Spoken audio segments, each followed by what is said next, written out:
I wouldn't blame you if you haven't been paying attention to the Raptors to start this season. They're off to a 3-12 start to the year, have been without two of their best players in Scottie and Immanuel Quickley for most of the game so far, and by all means are tanking. They're giving a lot of opportunity to young guys, with rookies Jonathan Mogbo, Jamal Shead, and Jamison Battle all playing around 15 minutes per game. Second-year wing Gradey Dick has made a noticeable leap, averaging nearly 19 points a night. He can score at all three levels, and is clearly much more confident in his abilities than last season, which Raptors fans should be thrilled about. But something else has begun to take place over the team's last three games. Something that demands attention, and could only have been able to happen because of the injuries mentioned. As Gradey's efficiency has slipped a little bit, Coach Darko has shifted most of the responsibility to veterans Barrett and Jakob Poeltl, and man have they stepped up.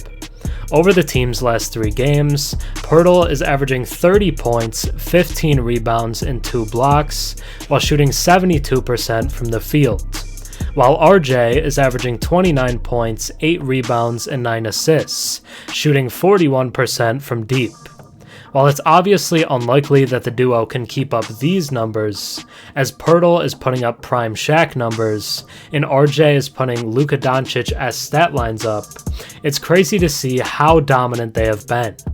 Due to the dominant guard-big man pairing, some online have made connections to Kobe and Shaq, and it's not hard to see why people would make that connection.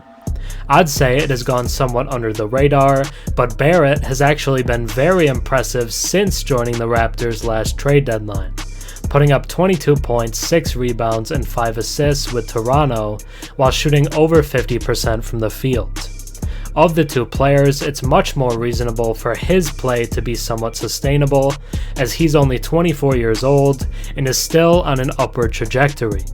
The idea of a hometown kid becoming an all-star for the Raptors is awesome, and he's begun to be called StarJ by the Raptors Faithful.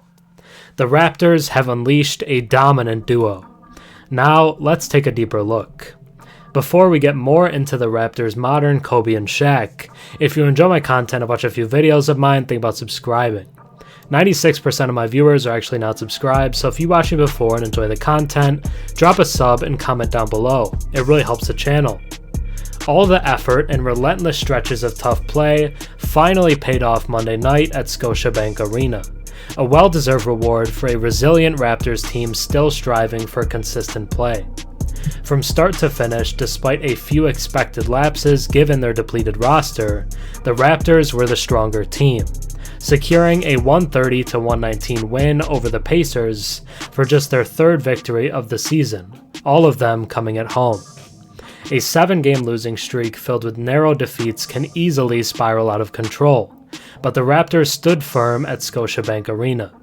When the Pacers inevitably mounted a run, the Raptors answered with resilience. The team opened the game with focus and composure, forcing Indiana to call an early timeout. It was evident from the jump that the Raptors had regrouped after Saturday's overtime heartbreak in Boston, where Jason Tatum's buzzer-beating three-pointer, unfortunately allowed despite an extra step missed by officials, added to their frustrations.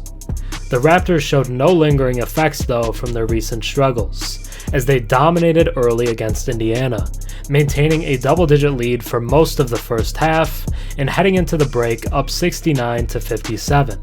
Fueled by 57% shooting and strong rebounding. The Raptors extended their lead to 17 points just 2 minutes into the third quarter, forcing Indiana to call a timeout once again. A Davion Mitchell transition 3 pushed the advantage to 20, and when the gap stretched to 22, the Pacers' spirits visibly faltered. Neither this version of the Raptors nor the Pacers is close to championship caliber, but credit Toronto for once again bringing competitive fire. As it was in Boston, Barrett and Jakob were the standouts for the Raptors. On Saturday, Barrett notched his first career triple-double, while Poeltl delivered a career-high 35 points in the narrow loss to Boston. Facing a Pacers team missing their big man in Miles Turner, Barrett and Jakob combined for an impressive 69 points. However, they were also responsible for 11 of the Raptors' 23 turnovers.